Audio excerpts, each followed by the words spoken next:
Hey friends, welcome back again to the Daily Dose. We're coming at you out of the book of Joshua again today. So we just started Joshua yesterday. We are continuing on in Joshua.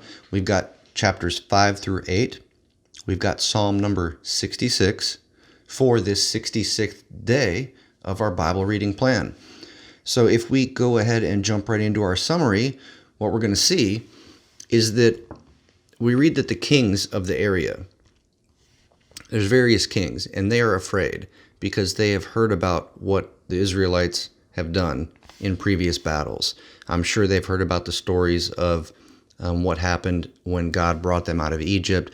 I'm sure there's a lot of stories going around that have helped to place fear into the hearts of these Canaanites, right? So these various kings, they hear about the Israelites parting the Jordan and crossing over, and we're told that their hearts melt with fear. Talk about a panic attack, right?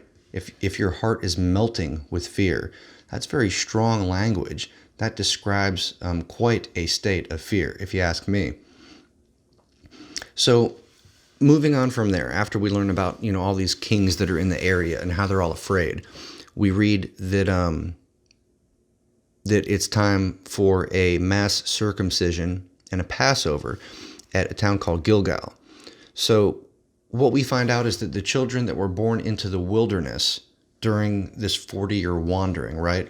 We don't necessarily know why, but it appears that they were not circumcised, that the parents did not practice circumcision for these kids that were born during the wilderness wanderings.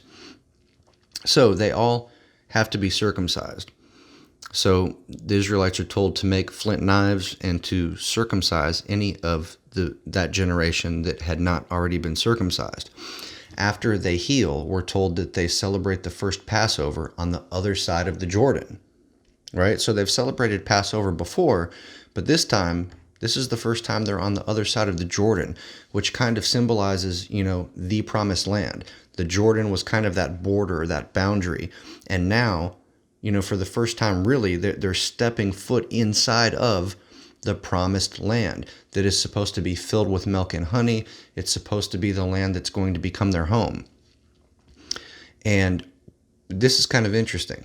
So the day after Passover, we're told that the Israelites are finally able to eat some of the produce of the land, right? Whether that was grapes or, whatever it was, they're able to eat some of the produce of the promised land. And when they do that, guess what happens?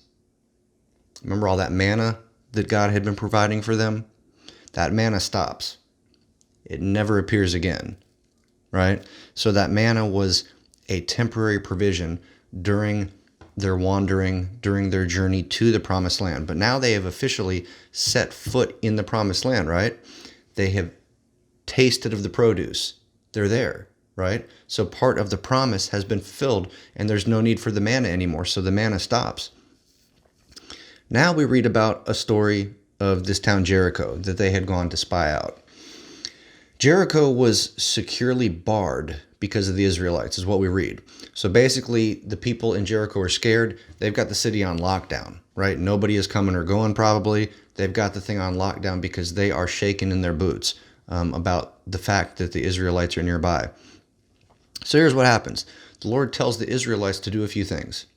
The first thing he tells them is, okay, for 6 days, you guys need to line up and just march your way all the way around the city, right? So it was a pretty big city, had walls all the way around. So the Israelites would go and march all the way around the city one time a day for 6 days. Can you imagine the people in Jericho looking down? The first day they were tongue-tied, blah, blah. The first day they were probably thinking, uh-oh, this isn't going to go well. They're about to attack us. But, by the end of that first day, no attack happened. So then come the second day, they were probably like, okay, well, they're really going to attack today, but no attack. I would imagine by the 5th or 6th day, the people of Jericho were probably laughing at them and making fun of them, wondering what they were doing just marching around the city, right? But then we were told that on the 7th day, they were supposed to march around the city 7 times. And then when they did, there was supposed to be a loud trumpet blast given, and then the people were to give a loud shout. Then the walls would come down, right? So when they give the shout, the walls just crumble. The whole place just comes down. We read that Rahab is rescued. She is safe during the collapse of the wall. So Rahab and her family is rescued. Everybody else in the city was killed, and then the city was burned. Then we read about this guy named Achan and Achan's sin. We read that Achan took some of the devoted things, and these devoted things, what it's referring to is things that were devoted to the Lord for destruction, things from this town, the gold, the silver, any of the plunder. It was supposed to be devoted for destruction, and the Israelites were told not to take any of it. But apparently, this guy Achan takes some of those devoted things, and so we read that this angers the Lord. And we as we continue to read, we find out that the Israelites end up getting defeated by Ai because of Achan's sin. So once this happens, ultimately Achan and these devoted things that he took are discovered, and he's found out. So Achan and the devoted things end up getting destroyed by the people. Once this happens, then the Israelites go back to fight Ai, and they destroy it. Now that they have dealt with the sin amongst them, the Lord is with them again. The Israelites defeat Ai. And then the covenant is renewed at Mount Ebal. Joshua, we're told, copies the law and reads it to the people. And they are kind of renewing this covenant after this little incident of sin. And now that they're in the land. So they're going through this time of renewal with the covenant. So that's really all we've got for today, guys. I don't have anything else for you, but I do thank you for being here, and I can't wait to see you guys tomorrow. Love you guys. Have a good one, and we'll do it again tomorrow. Deuces.